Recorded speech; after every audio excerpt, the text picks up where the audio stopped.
With you, day 2 of 2, all of yesterday's sessions available via YouTube. Follow our website as well, loads of exciting events throughout the course of the year. Stay tuned, and we've got a good lineup as well to come, including Paul Elliott, head of the FA's Inclusion Advisory Board, and he's in the mix to be FA chair as well. That position is currently vacant. After the next session as well, we'll hear from the investigative journalist David Conn. He's your moderator for youth development and child protection in sport, walking the talk. Do engage with us as well. Use that hashtag #StandsWithSiga.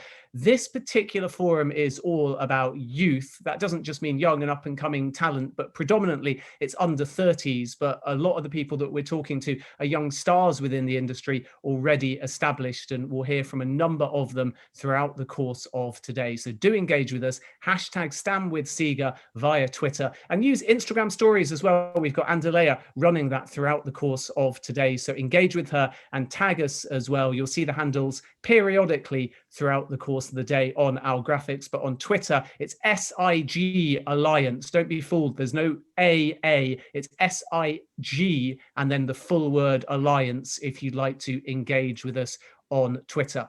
And that Daria Klishina interview that we just heard from the Russian athlete, that will be available on YouTube as well. She speaks so well about integrity, and we wish her well for Tokyo. You may have noticed, because it was recorded a little earlier in the week, that during that panel, I appear to have shaved and look a little bit smarter. That is because it was earlier on. She trains in Miami, so that was pre-recorded, and we are now live. And we move on to our 11 o'clock panel. This one should be really interesting, aside from the fact that you're stuck with a slightly better groomed version of me moderating it. But the title is Clean Sport Mission Impossible, and our panelists are certainly going to give us a broad array of perspectives. I'm delighted to welcome Matthew Kaiser, an attorney at Global Sports Advocates. He's based in Portland. Nikki Hamblin, a SIGA mentee, a former elite athlete. She was at Rio 2016 in the 1500 meters and the 5000 meters, and she won an Olympic Spirit Award as well. We'll talk to her about that in just a moment. She's based in Hong Kong. In Zurich, we've got Stephanie Eichenberger, the integrity manager at FIFA. And over in India, we've got the league secretary of the India Super League. That's Namrata Chatterjee. So Matthew, I'm going to start with you. A very good morning. The reason for that is because you might fall asleep if I don't come to you first, because it's only 6 a.m. where you're based in the United States of America, but you still managed to get up and put on a very smart suit and tie. So you have all of my respect. Why don't you kick things off for us? The title of this panel is Clean Sport Mission Impossible. Where does Global Sports Advocates fit into the integrity field? Well, good morning, Ben. Thanks for having me. It's an honor to be here with such amazing people. Global Sports Advocates, we're a law firm that is dedicated to representing athletes in a variety of disciplinary matters. Our bread and butter is doping cases, representing athletes that end up getting positive tests. We've had cases ranging from contaminated supplements to contaminated meat, and also successfully proving that it came from unprotected sex. So it's a variety of areas that we get involved with. We also are fortunate enough to have represented Daria Klishina, who you just heard before us in the Rio Games. So we were the legal team behind successfully getting her to compete at Rio. So we're very honored that she was able to successfully, make it in Rio and continue to have a great career. But our focus is on helping athletes attain their goals, and whatever disciplinary matters come before them, we're happy to advocate for their rights. Yeah, absolutely. And we'll talk more about Daria a little bit later. It was certainly a complicated legal case where she was banned, not banned, banned, not banned, but she got there in the end, and hopefully we'll see her at Tokyo as well. Nikki, let me bring you in here as well, because we can continue talking a little bit about athletes. And Matthew mentioned doping. Give me a little bit of an overview as to how the logistics of staying clean takes place, because an athlete with integrity won't have any problem being clean, but it's still hard work, isn't it, in a technical sense, because you must meet all of the testing protocol when you're in elite level competition. Yeah, definitely. Hi, everyone. So yes, I mean, there are logistics involved in being a clean athlete, but I guess for me throughout my career and for many of my competitors, we recognize that what you had to do is actually part of the job, part of the role of having the privilege of being an elite athlete. Because it is a privilege to be an elite athlete, to be, that I guess first of all have the talent, but then have the support to actually ultimately achieve your dream. In terms of logistics, I mean, there's a few different things. I mean, there's testing. You kind of have to know the process. You have to engage in the process. You have to make sure you follow what you're supposed to do. There's obviously the whereabouts system, which has been in the media, I guess, quite a bit recently, especially for track and field, about athletes not being where they potentially said they were going to be and getting strikes and ultimately being banned. And then there's, I guess, the other side of it as well in terms of what you're putting in your body. I mean, some things are quite straightforward. Like, for example, that you don't take testosterone. But there's also a big issue with supplements and athletes ingesting contaminated supplements. And I guess, so for athletes, it's a decision, to make. Do I take supplements, knowing that even if they're batch tested and all these other things, there's still probably a very small risk, or do I stay completely away? But then I guess there are challenges to that as well, given what you put your body through as an elite athlete. You might need some extras here and there. And Stephanie, it's good afternoon to you because you're a little bit ahead of us here in London. Stephanie's based in Zurich, the integrity manager at FIFA. It's a broad question because FIFA do so much in the integrity field, but give me an overview as to why you think FIFA is moving in the right direction in fighting integrity and ultimately under President Infantino trying to distance itself and improve from the, broadly speaking, if you like, Sepp Blatter era, which we know to have been full of a lack of integrity in many areas.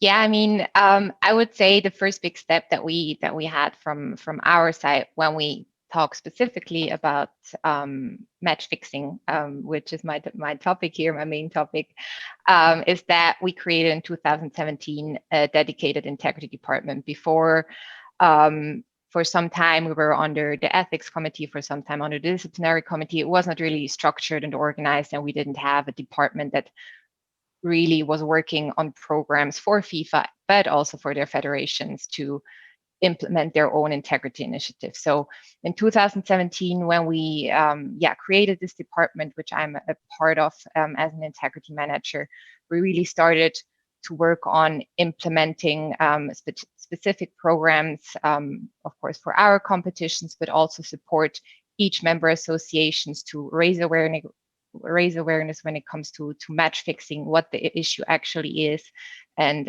how we can fight this big problem worldwide. And Namrata, last but not least, it's good afternoon to you as well. Namrata is based in India. Is match fixing one of the biggest challenges that you're trying to combat in the Indian Super League, or is it other areas of integrity or lacks of integrity that are the primary challenges for you? Good afternoon. Like from at India right now, it's like a little close to 4:30 or something. But yeah, so talking about the Indian Super League, that's like the premier football competition here in India, and we do our best to kind of like in collaboration with the All India Football Federation to kind of join hands with them and partner with external agencies like Sportradar and other agencies that we have as our partners to kind of tackle all integrity issues. For the league, it's obviously it's a challenge. Like it's not just match fixing, all other integrity issues and are looked into, and like some things that we do as a league, like we are so strict about carrying communication devices and other things that in our matches, every player, every staff member who comes at the games have to submit all of their smartphones, their smart watches, everything to the competition managers and the match commissioners. So they're not even allowed to carry anything with them to their dressing rooms. We don't even allow that. So we try different techniques other than obviously monitoring and rather than investigations, even at the rules levels, we try to kind of avoid situations where integrity concerns can be raised. Let's start breaking things down individually. Stephanie, I'll come to you first on match fixing. And thematically, I want to start with the pandemic. Do you worry that COVID-19 has led to more match fixing, perhaps in different areas? Because when football was suspended, for example, everybody went to whatever game was on in a smaller, slightly more niche or random league around the world. And that perhaps led to things like a flurry of bets that wouldn't normally take place. Maybe athletes were targeted during the pandemic that earn less and felt that it was beneficial for them to engage in a lack of integrity in order to ultimately take more money than they're earning day on day. So maybe give me an overview as to how the pandemic has affected the match fixing landscape. Yeah, I mean, as you just mentioned, in the beginning of the pandemic, most of football competitions around the world were paused or canceled.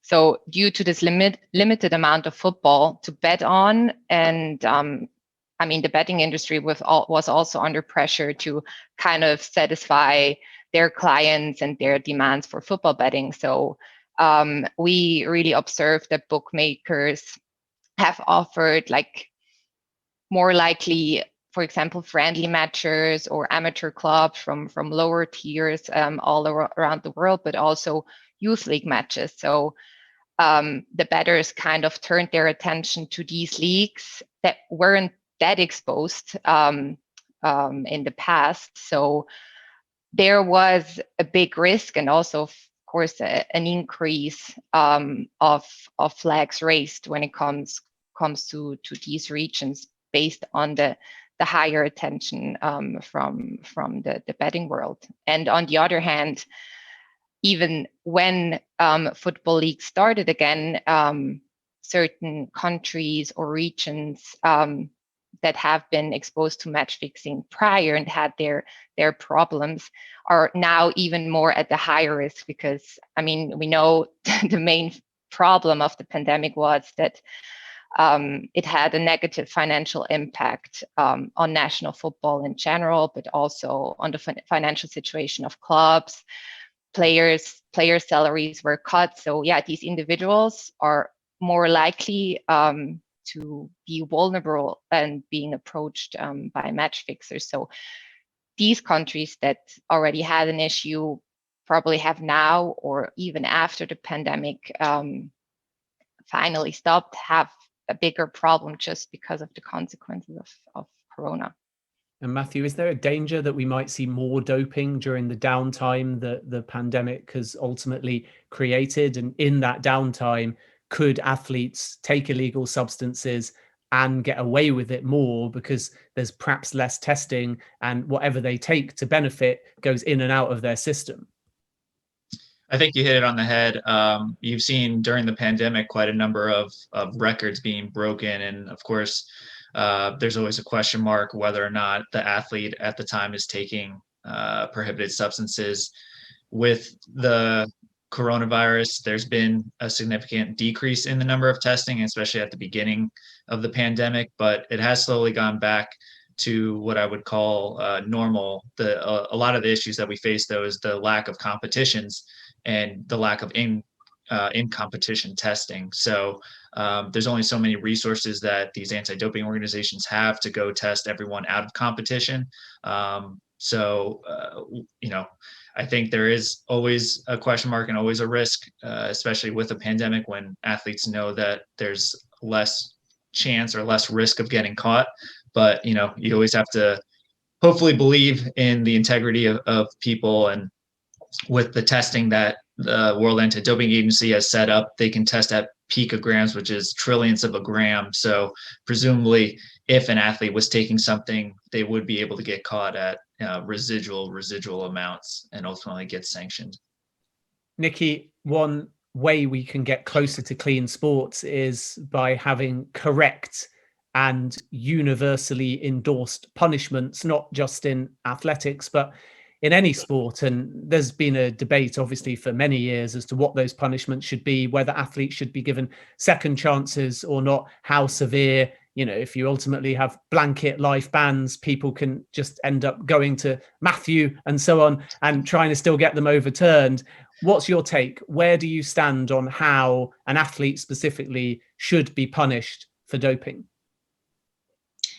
Yeah, like I definitely agree with uniform bans. I think if the rules apply to everyone, they need to apply in the same way to everyone, and they need to be enforced in the same way. However, I probably don't agree with I do agree with a second chance. I think there are athletes out there that potentially make mistakes, and they can learn from it.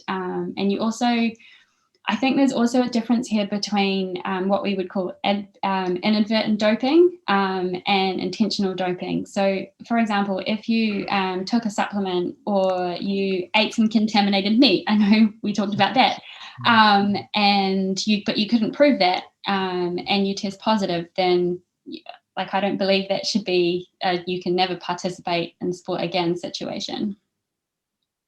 Namrata, why don't you tell us a little bit about implementing an investigation into match fixing and the kind of punishments that you put in place?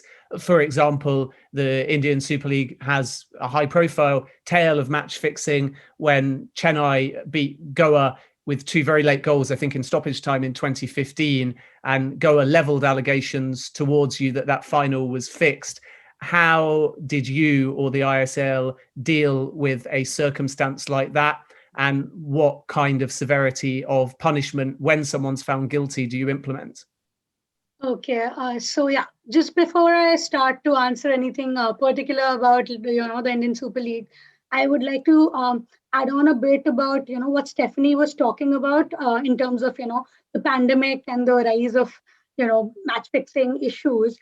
So on that, I was recently reading something also about ghost games coming up a lot during this pandemic, and I was reading that in Ukraine and some other places, the FA had to come forward and give this clarification that the teams are in quarantine, the players are not supposed to be playing. So these are not actual games which are taking place, but betting sites have still put them up. And so these kind of things were also taking place during the pandemic and increasing these match fixing issues. Now, coming to what you asked about the Indian Super League. So unfortunately, I have only joined the league in last March. So I wasn't here, in 2015 when all of this had happened. I was actually working for AFC before this. And in terms of investigation and implementation, at AFC, I saw a lot of match fixing cases that we worked on. And what I noticed from there across, I can give an example of across Asia, so to say, how these things go on is that even, at all levels, we see match fixing, even at youth level tournaments, even at, women's tournaments, even at just not the senior men's teams. So that's something which was something I didn't know, when I was earlier not working in football, I didn't know that it's so much widespread across all levels that you can actually see match fixing incidents. So, but because these incidents are there, that's why the implementing techniques are also growing and awareness techniques. So we've, at AFC, we started with creating apps to report these incidents much easily, as well as very stringent, punishments for at any level.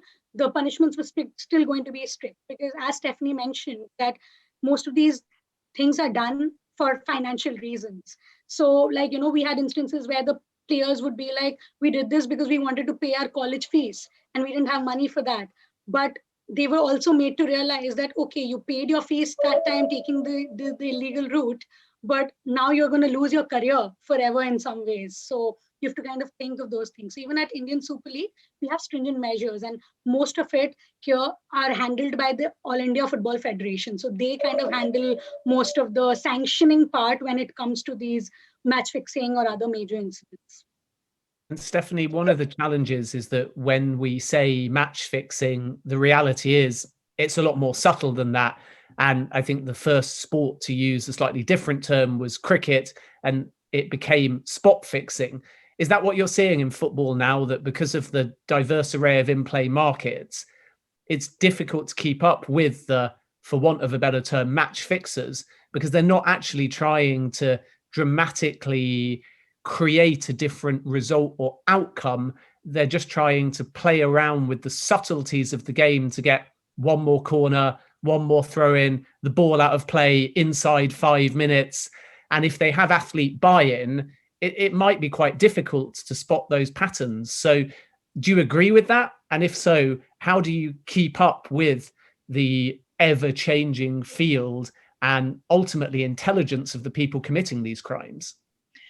Yeah, I totally agree with your statement. I think that's one of the biggest developments that we see, that the match fixers are not only targeting the results or how many goals will be scored in a match, due to the fact that you can basically bet on anything on the betting markets. Of course, for us, it's still very difficult to detect this betting because we have the monitoring of the betting markets with our monitoring companies. But of course, it's a problem because usually the amounts that are bet on the number of corners in a match or yellow cards are not as high as when it comes to the result of a match. So this is still a continued issue that we face, and kind of try to figure out with our partners how we can detect this more effectively. I'll come to Matt in a moment on this topic as well, but Nikki, first, from an athlete-led perspective, how difficult is it to have the courage, but also ultimately the evidence to whistleblow as an athlete if you think somebody that you are competing against is cheating?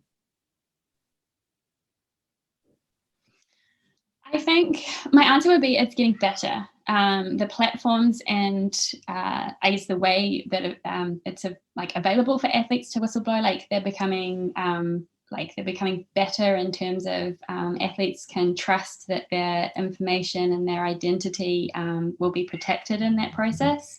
But we can see still, we saw with the Russian scandal, that first came out because of whistleblowers. The same with Alberto Salazar, the athletics coach in the US. Those cases only actually came about because people were brave and stood up and said, hey, this is happening. But, having followed some of these people who were whistleblowers on social media, some of the hate that they received for doing that, even though they were proved right at the end of the day, it was pretty awful. So I think the structures are there. I think the trust is improving, but it can still go further. And Matthew, the reference that Nikki made was to Russia, and the specific whistleblower was Yulia Stepanova. And she herself had previously been done for doping, and in reporting and whistleblowing, the end result was a blanket ban that impacted clean athletes as well, which is ultimately why Daria Klishina had to employ you in the first place. Yeah, exactly.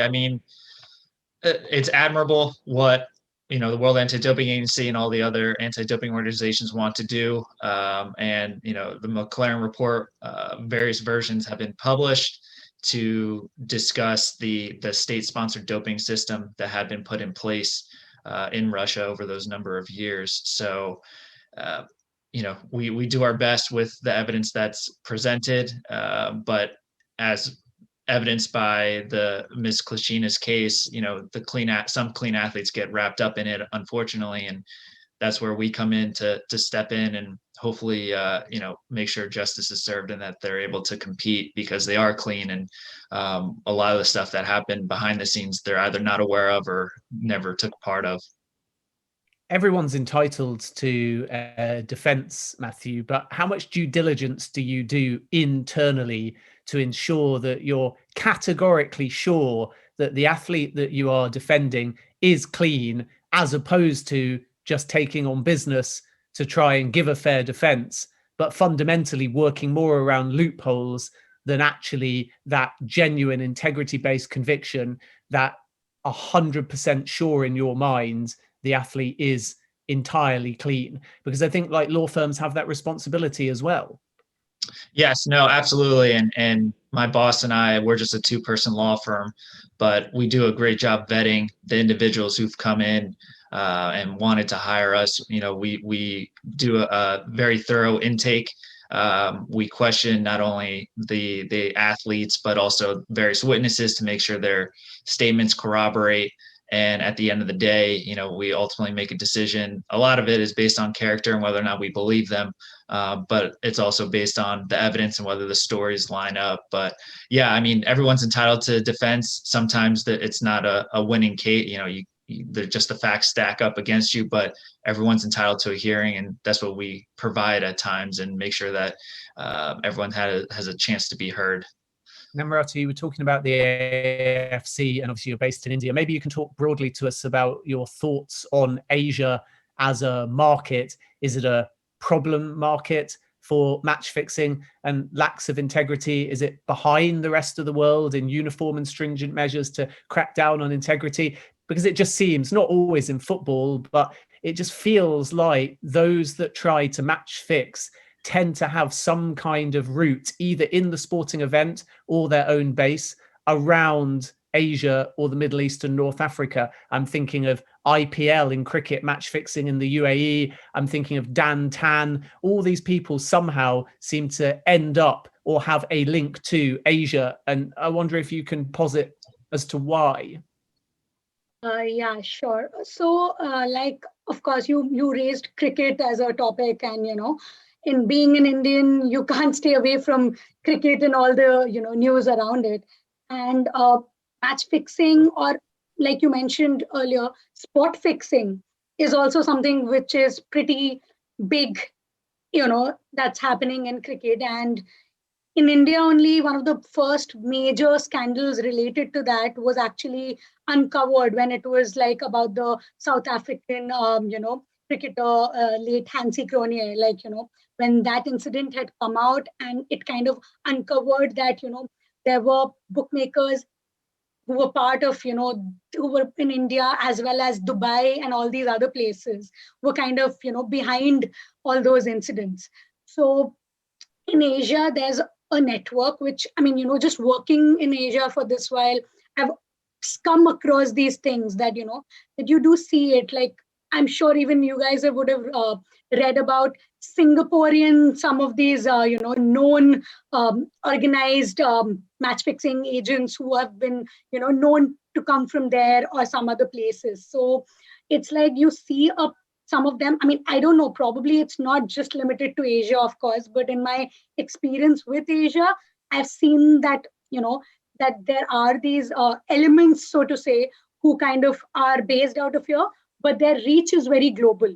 It's not only limited to Asia or and again, when we talk of AFC or Asia, there are 47, 48 countries like that come under that. So very different economic standards, very different cultural standards that comes across. So, something from an India to a UAE, to a Laos, to a Cambodia, to a China, everything falls within Asia in that sense. And you see very different, kind of financial measures there, kind of, even to say for the federations themselves, the amount they are doing towards like match fixing or to kind of, counter those, it differs. But AFC as the, governing body there was obviously trying to have a very strong uniform mechanism to reach across every different country and kind of go to the root of these things. But there's a major difference at the moment in between the individual countries. And Stephanie, is there enough coordination and clarity between all of the different stakeholders within football, certainly within your department? I'll give you an individual example. Kieran Trippier, on loan at Atletico Madrid, is alleged to have tipped off his friends to bet that he was originally going to move to Atletico Madrid. Then what happens is he's got his parent club, he's got his loan club. The FA in England implement a ban. It's challenged by La Liga in Spain. There's potentially an appeals process. He's dropped from playing for Atletico Madrid. He returns to playing with Atletico Madrid. Nobody's sure whether the ban will or won't happen. And of course, you've got clubs, leagues, federations, agents, players, individual lawyers, retained lawyers, and above all of that, FIFPro, the players' union, and FIFA. So how do you ensure that there is a consistency of process and communication between all these different stakeholders? And where in an example like that would FIFA fit in? I just quickly want to follow up of something that Namrata said in regards to the Asian aspect of match fixing and the match fixers involved. I think one big main issue in Asia is still the unregulated market. So people or individuals that pertain to these well-known match fixing syndicates a lot of times come out of the unregulated betting markets or betting agents, etc. But as Namrata said, of course, the reach is global, and I would never say that Asia has a bigger match fixing problem than other continents or confederations. The main aspect is just really that the match fixing syndicates that we know usually have some sort of connection to the unregulated betting operators that we still have there. Then coming to the communication between the different stakeholders,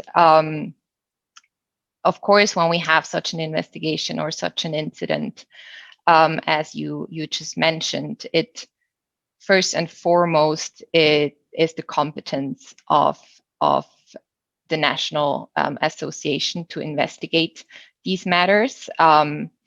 And the judicial body. Of course, when it comes to international level, once a decision has been reached, the associations should extend or request an extension from FIFA of the sanction. So this international sanction will then be communicated to all the other stakeholders involved. So the clubs that are involved, the associations that are involved. So because we also face this problem that sometimes in a country, some players are banned and no extension of sanction was requested. So it's only in this country, this player is banned, he can just basically move to another country and continue to fix matches. So that is why it's so important that this really needs to happen, and FIFA needs to be included in this. And Stephanie, within the structure that you mentioned, where does an independent body like SIGA fit in? I would say, because we had different initiatives with SIGA already in the past, I think here the main role of this international bodies as SIGA, but also like UNODC or Council of Europe or Interpol, is that we try to unify our approaches and raise the awareness of all the different stakeholders involved, so that we're not only talking to people involved in football or Interpol only talks to law enforcement. I think it needs to be a unified approach here. And Nikki, another aspect we've not touched upon to get to clean sport and stop it being mission impossible is education in the first place. And part of that education is naturally athletes using their platforms and showcasing the positives. And you yourself are a wonderful role model. You're a SIGA mentee, and at your first ever Olympics, you were placed in a difficult scenario. There was a trip, there was an injury, you helped another athlete finish a race. You still got to go through to the final in Rio as a result, and you won an Olympic Spirit Award. Just tell us that backstory and how vital it is that athletes on the world stage show that sportswomanship and showcase integrity alongside athletic talent. Yeah, I think it's vital. I mean, I think if you're an elite athlete, you do have some form of responsibility to be a role model. And within that, you have a choice. You can be really proactive about it. And I know that lots of athletes are, really promoting, their values and things like that through their social media. But even if perhaps you're someone like me who's maybe a little bit less comfortable with the social media side of things, it's still important that how you behave in your sport needs to truly represent your values, and you need to carry those into your sport and show them through your actions. I guess the example for me, what happened in Rio, obviously it was a very strange situation. It's, as an elite athlete, you go through all of these scenarios in your mind of like what could happen in a race, and when you have to make your move, and when you think the break's going to come, and all you focus on is how you're going to deal with the race tactics. And so when this happened to me and I was lying on the track, it was something that I hadn't thought of before. And I was like, okay, well, Abby and I got up, finished the race, and I thought, okay, well, my Olympics is done. That was my Olympic experience. I qualified for London 4 years before and had torn my Achilles, so couldn't go. So I was like, okay, maybe the Olympics is just not something for me. But what kind of came on from that was actually how many people maybe could relate to that moment. And I think perhaps why it was perhaps picked up on so strongly was that you don't often get the opportunity to see that sort of side of people in sport, because often we think about sport as about winning and losing and not much else. But really, there is so much more to sport. And I guess I'm just glad. I mean, I'm not glad that I fell over, but I'm glad that something good did come out of that situation. Yeah, it was a touching moment, but as you say, we'd have loved to see you go on and win a medal at your first Olympics over falling over. But thank you for telling that story. And Matthew, on the education front, what can lawyers do? The problem is that something happens, it's really complex. There's all different kinds of components. It goes into arbitration or potentially trial, and huge parts become confidential. So when we're looking for learnings, when we're trying to establish what's happened, occasionally CAS will release paperwork and we will see the pertinent details, but a lot of the times it's covered up behind legal paperwork. So how can you use a legal case, win or lose, to educate young athletes going forwards when so many times a lot of the information is privileged? Yeah, I think one of the key points to make is that in the media, I mean, everyone wants to get the headlines out there and get the viewership. Fans in general and other athletes in general shouldn't jump to conclusions immediately seeing the word doping as next to someone's name. There are a variety of ways in which a prohibited substance enters an athlete's body. So I think the first thing, just more generally speaking, is not to jump to any conclusion, especially because some federations announce provisional suspensions. And that just means that while the case is pending, the athlete can't compete. That doesn't necessarily mean the athlete had any fault associated with their positive test, but a lot of people assume that because they're immediately suspended, that means that they did something wrong, which isn't the case. And with regards to the confidentiality of the legal proceedings, I mean, eventually the decision is ultimately published at the end of the day, in I would say 99% of the cases. And from those situations, you learn, other athletes should learn about how they can be more careful. I mean, in our situation, we run into cases where athletes just don't receive the proper anti-doping education, and we represent people from all over the world, from South America all the way to Asia. So it depends on what national governing body is responsible for teaching the athletes. But generally speaking, I mean, just athletes should be aware of various headlines and don't just assume that it wouldn't ever happen to the athlete. And it's almost like insurance, where you should do follow anti-doping education and be more mindful of it, because one day it might come in handy. So just be mindful of everything out there and just take the necessary precautions.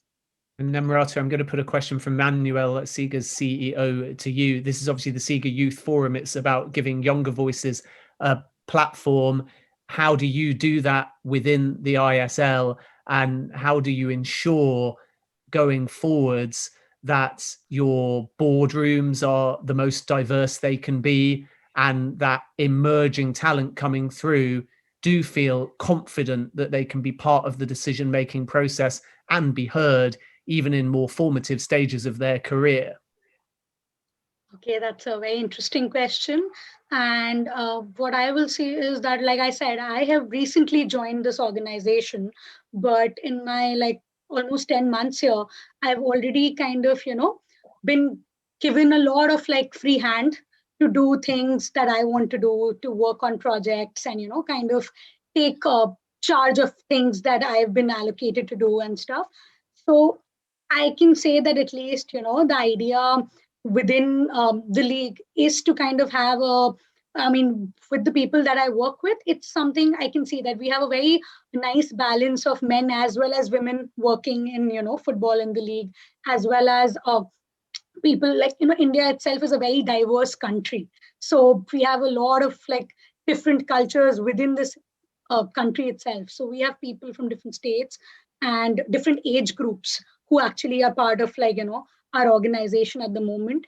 And I think it's a very open kind of a transparent kind of a workplace that I've noticed so far, in that sense that people can actually put forth their voices, people can actually put forth their views. So I think that's the way forward anyways for all decision making as well as forming policies. Like at the moment, my role involves a lot to do with the regulatory work at the, of the league. So making as well as reviewing the policies, the regulations, the governance aspects, and all of those things. So, of course, our points of views are actually respected by the higher ups, so to say, in that sense. And even otherwise, just on that, that was the answer I would give to that. But just something I wanted to add previously when, Matthew was talking about education, I think education is also something we as the league kind of take a lot of importance in terms of, integrity matters. We hold integrity workshops for our clubs right before the tournament starts, and we ensure all the players attend it, and we actually ensure that they are explained how things are being monitored, what it can affect them, what are the consequences. So these things we also take seriously as the league in that. Stephanie, anything to add on this topic? Yeah, I can also only speak from my personal experience, but I experienced FIFA when I started in 2017. It was 1 year after I finished my studies, and it's probably the most diverse environment I ever worked in, because we have people from all around the world, and I would say the age average is really like around 35 or 40. So I think that's probably a really good start. And I always had the feeling that young voices are really heard, and you get the opportunity to work at FIFA as soon as you have basically finished your education. And I think they really try to encourage young people to work in football. And Nikki, it's not just young voices, it's athlete-led voices. And I think during the pandemic, we've seen a number of those, most notably in the United Kingdom, Marcus Rashford using his own platforms to campaign for free school meals. Are you ever surprised when you talk to younger kids through your role with SIGA at how wowed they are to hear from an Olympian? And it can be quite jaw-dropping, can't it? And very special. And I'm sure it'll be the same for your son when he grows up and you can show old videos of races and so on. And how much of a joy is it, but also how much of a responsibility is it to know that you've got that captive audience because what you did on the track, and then use that effectively and directly to young people?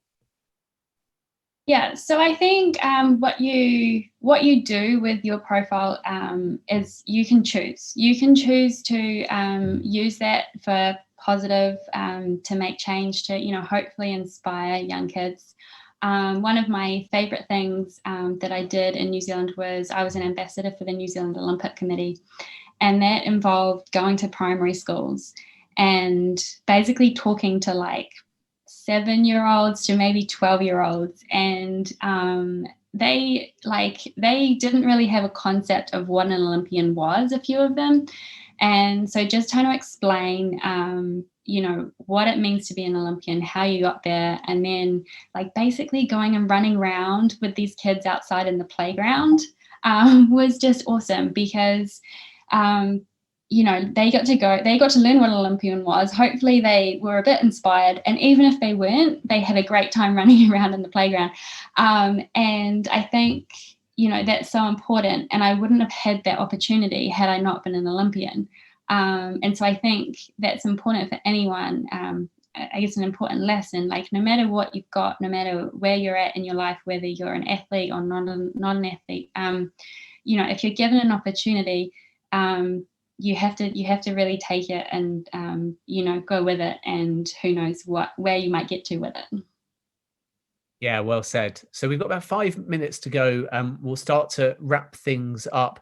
I'll come to you, Stephanie, with one more question, which is relating to whether, when you're in an integrity-related dispute, whether that's over match fixing or something else, a big federation or organization should still engage with, if they're culpable, that government or club or individual. And I think this question is in light of something outside of match fixing, which is Gianni Infantino's visit to Saudi Arabia. So on the one hand, FIFA have got a piracy case against the Saudi Arabian government via the WTO. And on the other hand, Infantino visits and records a tourism video saying Saudi Arabia is great. And of course, there's brand goals, there's company goals, there's longer term relationships. You don't want to burn bridges.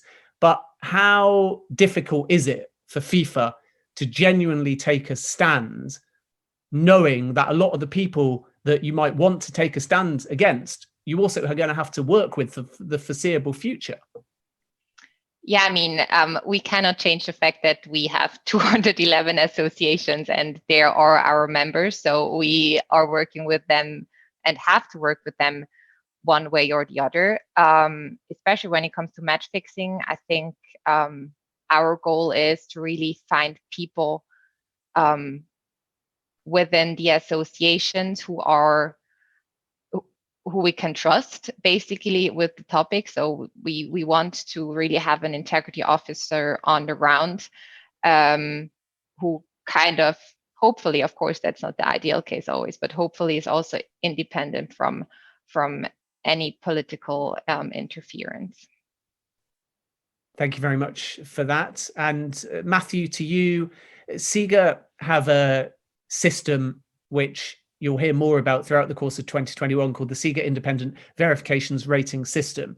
And its aim is essentially to be independent and provide clear and transparent guidelines that clubs, leagues, federations, organizations, governments, even athletes sign up to or endorse.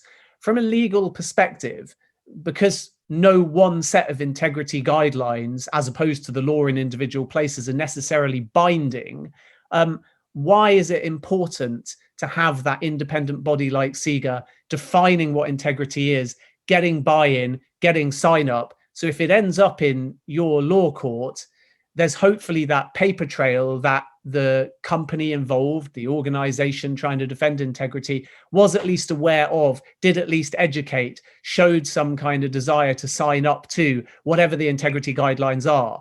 So do you think in a workable model to get us to clean sport, an independent body like SIGA and the SIGA Independent Verification Rating Systems are helpful specifically to a lawyer like you?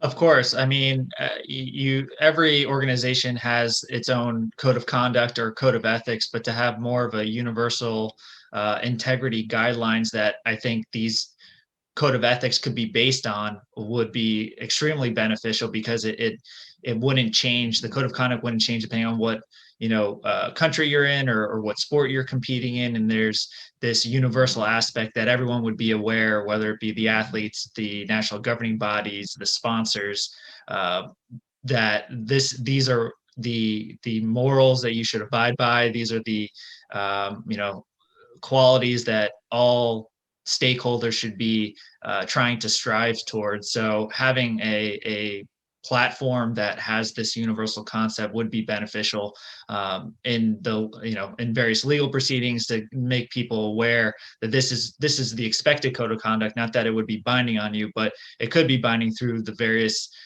regulations that get put in place by the anti-doping organizations or other stakeholders. So yeah, I think it would be a great addition and way to make sure that clean sport is enforced. And Namrata, do you find it helpful to have Sport Integrity Global Alliance there advising you? Because, you know, when you're busy trying to run a football league and you're in the middle of a pandemic, integrity can unfortunately be forgotten. But having somebody passionately focused like Siga on this issue and advising you with all the expert knowledge and global contact book is only going to make your league stronger. Absolutely agree on that. I mean, you know, I really strongly believe on the need for a independent sort of a body for any sort of good governance. That was also one of the thesis of my master's project, creation of an independent good governance body. So Siga is very much in line with my personal thought process in that. So yeah, completely agree. And Nikki, the final word to you, and let's just bring it back to sport and positive. Hopefully Tokyo is going to go ahead. I think we're going to learn more in March, but are you hopeful, confident, excited that this forthcoming Olympics, as we make progress in all the fields that we've discussed, will be the cleanest Olympics to date? Yeah, I think I would say I'm hopeful. I can't say I'm 100% confident, but I am definitely hopeful. And I think organizations and people really have put things in place basically so we can trust that it's all heading in the direction. And yeah, we're getting more confident. Great stuff. Well, we've run out of time, but if you have further questions or want to be connected individually, do reach out to us and engage with us on social media as well. Stand with Siga. Just on a personal note, I want to thank all of you for your candid answers, speaking so openly and honestly, and congratulate you as well, because the Siga Youth Forum is all about emerging talent, young talent under the age of 30. And you're watching 4 stars, current stars. They're not emerging, they're current stars, but they're just going to get brighter as the years go by. So follow them on social media, engage with them, and we wish you, of course, all well. Thank you to Nikki, thank you to Stephanie, thank you to Matthew, and thank you to Namrata. Great getting your insights, and we look forward to talking to you again here at Siga very soon. Thank you.